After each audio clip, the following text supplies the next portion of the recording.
Mayor Bev Smith, would you come up to the podium? Oh, Rich Reed is going to come from the city attorney instead. Mr. Reed, city manager. Yes, good evening. Okay, we'll get it straight. That's okay. Good evening. Thank you. I wanted to come on behalf of our mayor and council. Unfortunately, Mayor Smith was unable to be here tonight, but she asked me to come and thank you all for your consideration of an item on your consent agenda. It's the item bringing some property, school board property, into the village. This is an important project for the village and this region of our county. We've really focused on economic development and growing our community and creating jobs, and this will help to do that, and we thank you for that. So I want to thank the vice chairman as well as staff and the entire board for all your help and consideration. So thank you on behalf of our mayor and council. Thank you. You're welcome. James Gavrilis, the president and CEO of the Education Foundation of Palm Beach County. And if Mrs. Martinez, the president-elect for the Florida PTA, would be ready to go next. I'm sorry, Frank, which Education Foundation was that? Our Education Foundation. Our Education Foundation. Dr. Fenoy, members of the school board, honored administrators, and most respected teachers. Something a little different tonight, and I got to get this in 4 minutes. Normally I get up and I give some feel-good, hey, everything's great, these are the great programs we're funding and the businesses that are supporting education. A little bit different tonight, because like many of you, I spent much of the last 7 days on the phone with our state legislators and senators in Tallahassee. You should know, as school board members, you get the monthly update I send out. Teachers, every month, we send an update to about 160 shakers and movers sharing the incredible work that you're doing, programs that are being funded by the Education Foundation. On that distribution list are all of our state representatives and senators.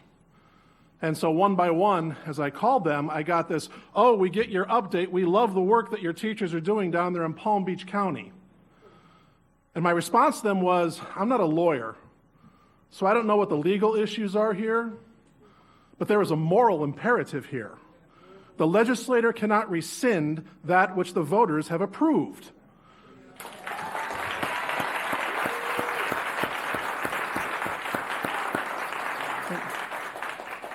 Mr. Andrews used the word Machiavellian earlier. The word Byzantine gets thrown around a lot, and if you want to know somebody who can navigate Byzantine minefields, find someone who majored in Byzantine philosophy and theology. And so I shared with these legislators the work that these incredible teachers are doing. I shared with them our Red Apple Supply Store and how it's answering the call of our teachers who are underpaid and then dip into their pockets at an average of $600 per year to buy school supplies for their students. That I consider a national shame and a travesty. And one by one, our legislators and senators said, yes, you're right, we love the work of our teachers. And I said, then support them for God's sake.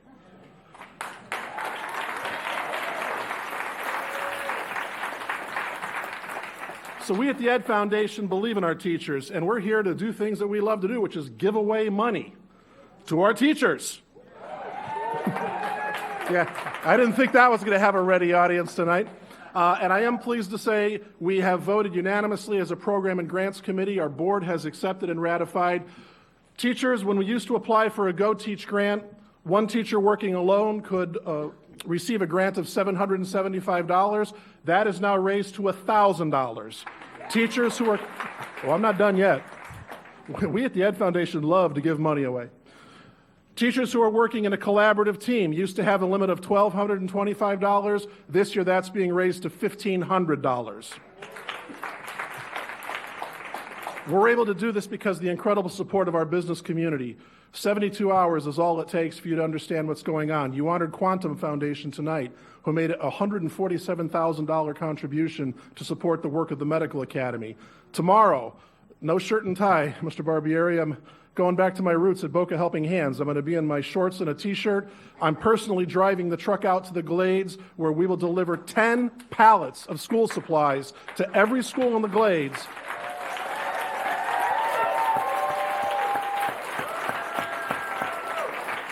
Courtesy of Office Depot and that incredible donation. We have already surpassed our $400,000 mark. 10 pallets going out to the Glades tomorrow. Every school at Red Apple Supply is getting an additional pallet of supplies. This Saturday, Comcast is invading Forest Hill Elementary on another one of those incredible school revitalization projects. Tomorrow night, we'll be with Aerojet Rocketdyne, honoring Children of the Swamp Robotics Program for their third place finish in the World Robotics Tournament. Folks, this is the work of Your Education Foundation.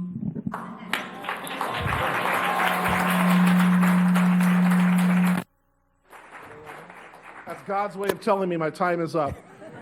Ladies and gentlemen, this is what we do. We bring the business community to your world. Our business leaders desperately believe in our teachers. They deeply are committed to our teachers and our schools. They want to celebrate and support our teachers. And we at the Ed Foundation are quite simply honored to be the conduit to bring that energy to this passion and make this school district the best in the state of Florida. Ladies and gentlemen, we are your Education Foundation.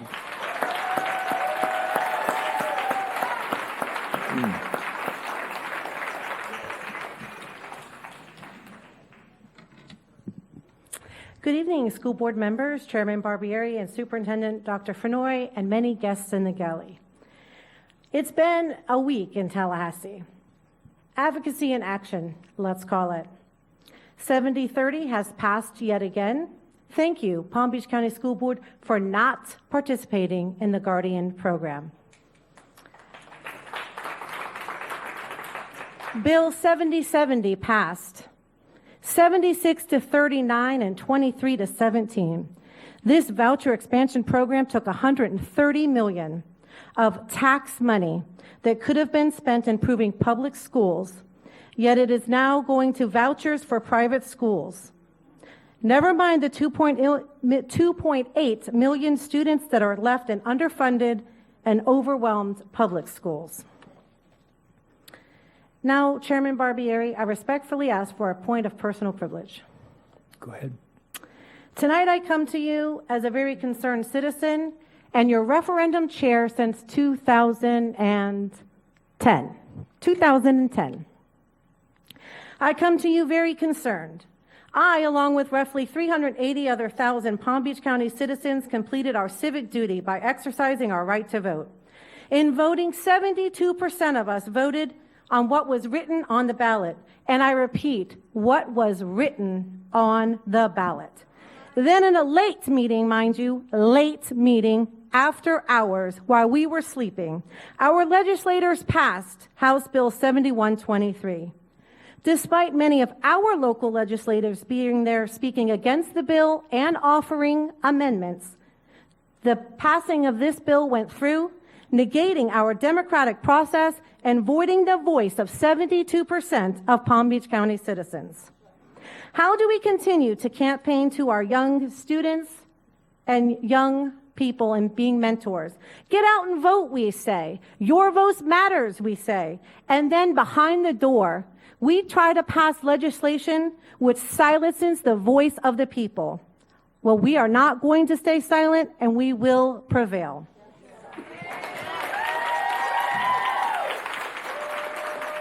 Here are some other helpful talking points on House Bill 7123.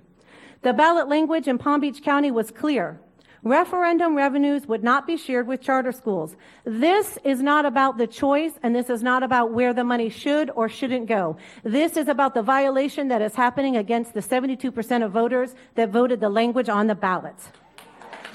Our voter intent was unambiguous. A vote in favor was intended to support district schools. Clear. The language of the standard charter school contract, and I repeat, the language of the standard charter school contract indicates that revenue sharing of discretionary millage levied is at the discretion of the school board. Every year, the state budget lists PICO allocations for public schools and charter schools separately. Clearly, they even must think they have different definitions. This next year's budget, which will be passed probably on Saturday, we have 72 hours to keep watch, includes $0 for public schools and $158 million for charter schools. We stand together. We stand with the school board. We thank you for your support, not only for bringing the referendum forward, for supporting it and supporting your teachers in the schools. Thank you. You're welcome.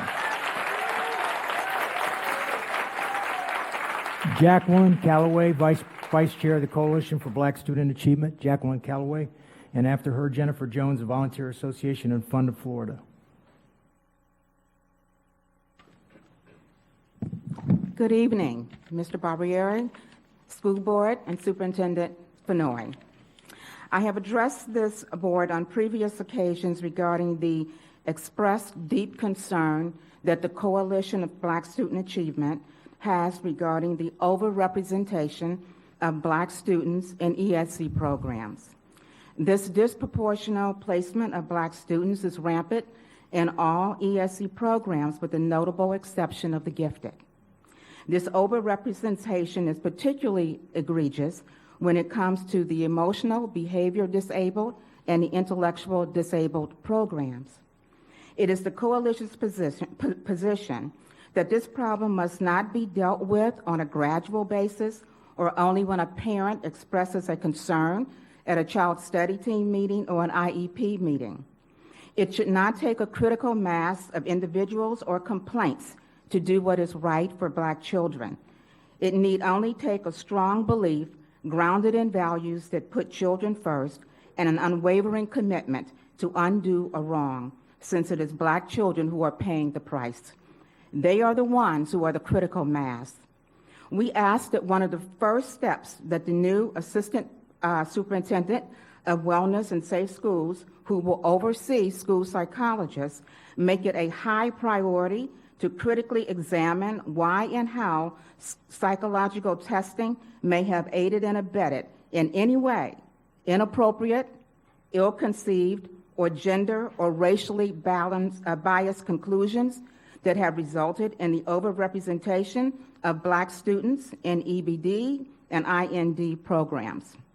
Furthermore, the Coalition asks that the practices of the school-based team and child study teams come under critical examination by the ESC department, and that a report be provided to the board and the superintendent and made public. By critical examination, we do not mean simply statements of procedures and process and data points, but rather verifiable conclusions on the efficacy of the workings within the school committees relative to the placement of Black students. The Coalition will continue to keep the overrepresentation of Black students in EBD and IND programs out in the open for public scrutiny. We will continue to press this issue so that the public becomes aware of the problem and its seriousness. We will continue to do so until there is clear and verifiable evidence that the school district is tackling this problem head-on and with a sense of urgency. The Coalition will not cease in bringing this matter to the forefront in communities and at future board meetings. We must put this end to biased practices that impact the lives as well as the self-concept of Black students. Thank you. Jennifer Jones.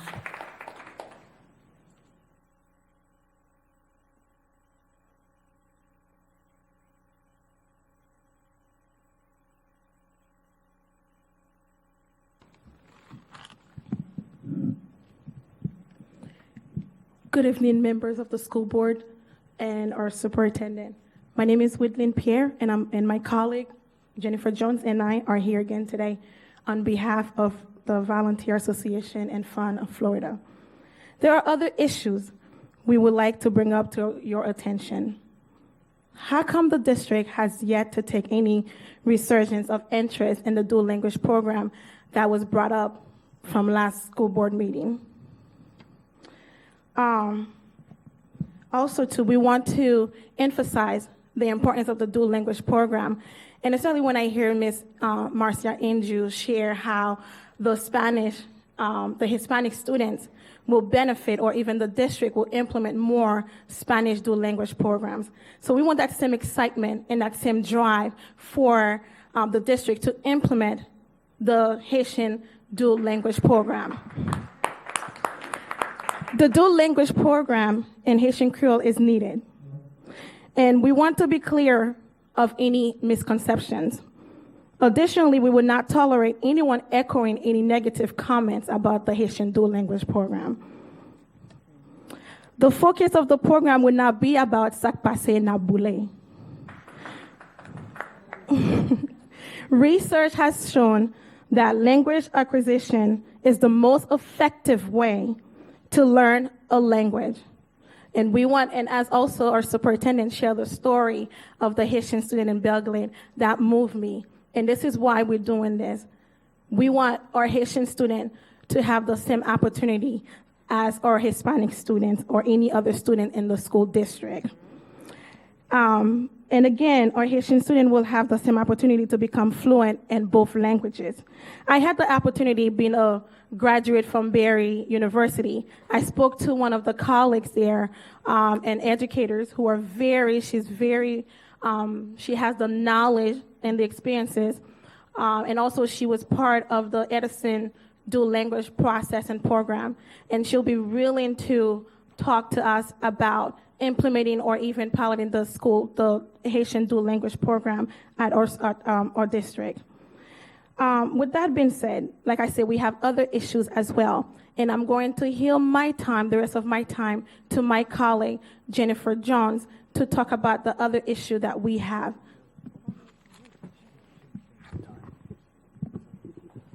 Thank you very much. I won't take most of the time. We do want to acknowledge the fact that we know of applicants right now seeking employment with the school board and looking for positions in administration and principals and teachers and supporting staff. And we know the importance of having people like this in place for these programs. These programs will fail if we don't have staff members available, able to assist and to support these programs. I have personal knowledge of teachers who've left the district from Village Academy, who either left the area or left the profession of teaching altogether because they were not recognized, acknowledged for their capacity, or properly compensated. And to us, it is inconceivable that in Palm Beach County, there's such a disparity in educators and in administrators of Haitian descent. We currently only have 2 Haitian principals in the county, and representation matters, and it's important for our children to see that they have principals and administrators available for them. We are You need to finish up because you can only use the time that she didn't use, and you've already used it. But I'll give you another few seconds. I appreciate it. I don't need more. We do appreciate the efforts that are already being implemented by the superintendents and the staff. We did speak with Assistant Superintendent Dan Feldman, and we appreciate that we were invited to be at the table. But we've done some research on our end as well, and we know that there are a lot of issues that need to be addressed. We just want to implement how important it is for our community to see these changes. And in Darien alone, there are over 10,000 Haitians, and so the pilot program starting there is important. But we look to the school board to hire more and support more administrators of Haitian descent and to implement these programs because we want to see it succeed. Okay. Thank you. You're welcome. Thank you. Mr. Katz, it's your turn. And before you speak, I just want to thank you because over the last week and a half, I don't know about my colleagues because as for Sunshine, we're not allowed to speak to each other, but between you and Rita Solnett and Ron LaFace in Tallahassee, I mean, the 3 of you did a tremendous job of coordinating all that happened here over the last week. I understand that there's thousands and thousands of emails, text messages, and phone calls that went to the senators, and it's because of the magic trio that the 3 of you put together between you and Mrs. Solnett and Ron LaFace. So thank you very much for your efforts on behalf of the school board. All that money, although some of that money is for teachers, a lot of it was for other issues that's coming from that referendum, including security in our schools and, of course, our mental health. So we thank you very much for your efforts in putting all that together. Thank you.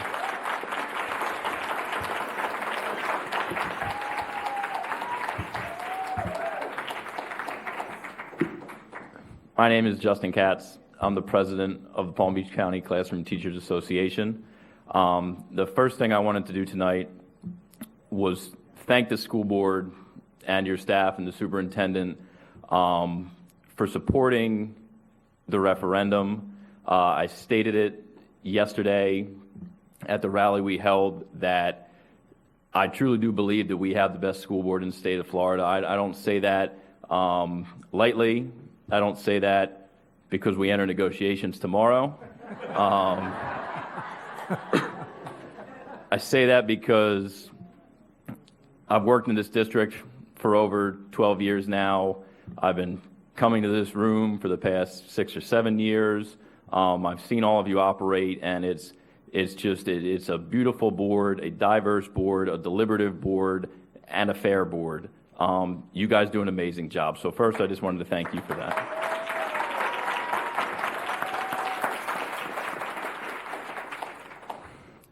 So the reason I'm here, the reason all of these teachers are here tonight, is because, as has been pointed out by everyone who's being honest about the situation we find ourselves in, that this is an issue of what is right, an issue of what is ethical and moral and democratic. That is why we're here today. This is not about partisan politics. This is not about ideological divides.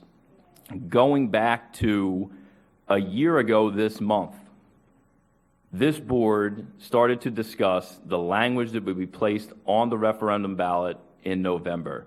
Not only did you all discuss in a public setting a group of elected officials with input from residents exercising their rights to speak and advocate for the position they believe was right, not only did you discuss that in the month of May and have a robust debate that led to different opinions, that led to you seeking additional research because you wanted to be as clear as possible that what path you took forward was the legally right path, whatever it may be. So the item was tabled an entire month until the June meeting. And when you all came back at the June meeting, again, a group of elected officials discussed and deliberated in a public meeting, had input from residents who had different opinions, both sides of this issue, and ultimately at the end, with that additional research and due diligence on your part, you made a decision how to word the ballot. You took a vote. It was a lawful vote by this board what to put on that ballot. Fast forward another month or so, the county commission was presented the ballot language and had to exercise their authority to put that question on the ballot. They did. Other details that have been overlooked in all this, beyond the ballot language, are that there was a discussion about when to hold the election. Should we do it during the August primary? Should we do it during the November general election? It was ultimately decided to do it in November, and a large part of the justification for that decision was to put it to a vote by the largest possible number of voters. Everybody knows that turnout says it's highest in November, and there is legislation in Tallahassee now trying to prohibit referenda from coming before voters outside of a November election because there's concerns about low voter turnout in municipal elections in March and primaries, et cetera. The bottom line is you guys decided to put it on the ballot at the time that the most voters would have an opportunity to exercise their right to vote yes or no on the question. Mr. Katz, you can continue because you kept it. You said if you would give you a little more time if the teachers didn't all speak tonight. So continue. There are a number of teachers who are upset with me that I asked them to let me speak for them tonight. I will deal with that. So again, the decision was to put it on November ballot. Mind you, now looking back, the November election was the highest voter turnout of a midterm election in the state of Florida ever. So we had more people voting on this question than any midterm election ever in the history of this state. The most democratic and open possible election we could have chosen. And it passed by 72% of the vote, 382,000 plus residents in Palm Beach County. It is ridiculous how many people supported this, how much consensus there was. There is no way to say this only passed because this group liked it or that group liked it. 72% means all groups liked it. So it passed in November. We thought we were done. Fast forward now, we are in negotiations for the current year, and part of those negotiations were to decide the language that would go into the contract governing the portion of the referendum that pertained to teacher raises. Raises that were put into place as supplements for our pay for the next 4 years because Tallahassee has repeatedly chosen to look at a business model for public education that says, what's the cheapest way we can do this? And that is how public education is funded every year. I don't think that's the smartest way to fund public education, but that appears to be the will of the majority up there. So now here we are, 6 months later, public meetings, votes by this school board, votes by the county commission, votes by the most important people in this process, the residents of Palm Beach County. It passes, we negotiate a contract, it's ratified by over 8,000 teachers. It was the highest voter turnout we had in our contract ratification in memory. When there is this much money on the line for teachers who have felt underpaid forever, they show up and vote. Now here we are at the legislative session, and inexplicably, on the tail end of all these democratic processes that were done in accordance with the law, in public and with the input of anyone who saw fit to comment, to exercise their vote, an undemocratic act is took place in the Florida House of Representatives in the form of House Bill 7123. It only takes one undemocratic act to undo dozens or hundreds or thousands of moral and ethical and democratic law-abiding decisions by our government. And that is what's happening right now.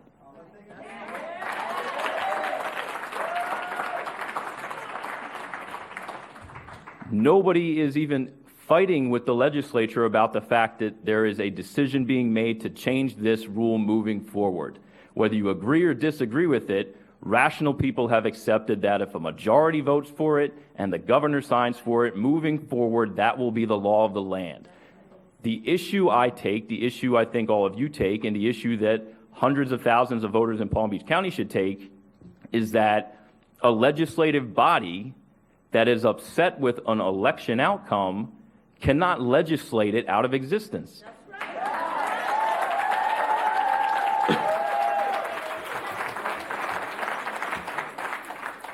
I don't know if it's ever happened before. You know, I'm 35, so I'm getting old. But I cannot remember a point in my lifetime where an election transpired, something won. Naturally, there are people happy and unhappy about it. There are winners and losers in government. That's how this system works. But when you win, you expect what you voted for to be carried out. When you lose, you wait till the next election cycle and you fight and you try to win the next time. You do not and you cannot abuse your power as elected officials to reverse the outcomes of lawful democratic processes. It is not even about this referendum anymore. It is not about charters and non-charters. It is about a dangerous precedent being set that a majority coalition in the legislature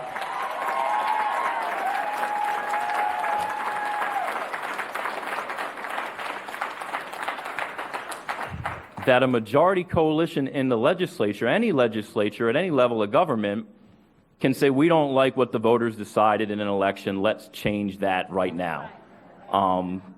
It's just not right.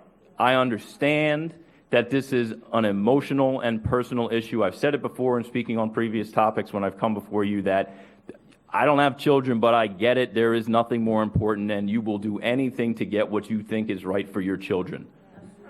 I understand that. So I sympathize with individuals who don't agree with what happened.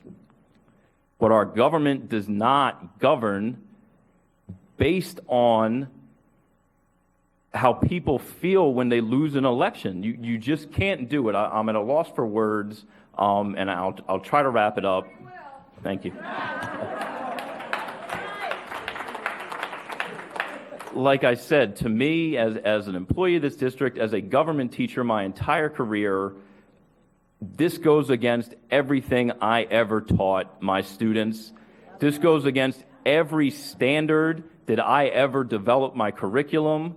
It is just the legislature, and I'm praying enough people in the Florida Senate stand up to ideological decisions that fly in the face of everything that is right and everything that legitimizes our government. It cannot be allowed to happen. Again, I pray that the Senate, by tomorrow when they make their decision, simply remove the language that says retroactive. If you want to change the law moving forward, that is your prerogative as a majority. You won the elections. You have a right. But this, again, is beyond the scope of your powers. It is beyond anything decent in our government. And again, I'll wrap it up by thanking you for your support the past few days, for your support through this entire process. Everything was done right.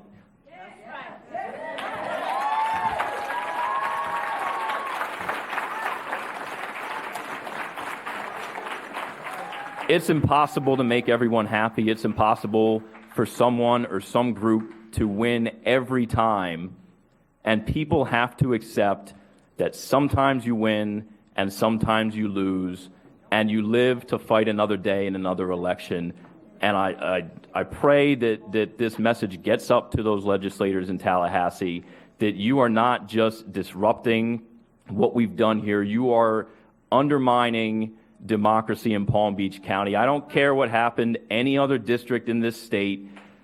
Palm Beach County did its job, crossed its T's, dotted its I's, and that's it. So the Senate needs to do the right thing. They've got a day or a couple days left, depending on how this shakes up. I'm asking the Senate to do the right thing. And with that, thank you everyone for coming here tonight. Thank you everyone who came out yesterday. A lot of people have complimented me tonight. Thank you for that. Justin, the teachers are very lucky to have you as their.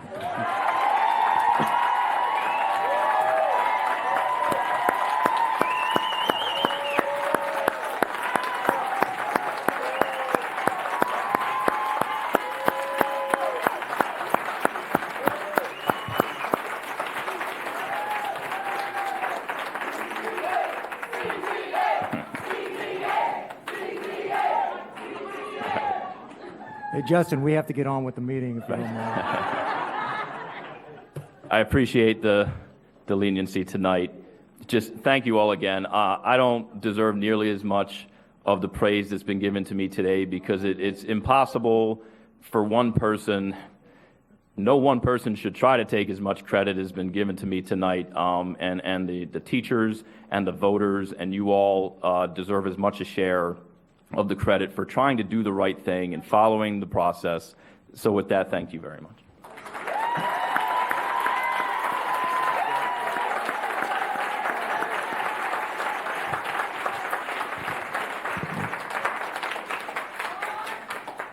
Okay.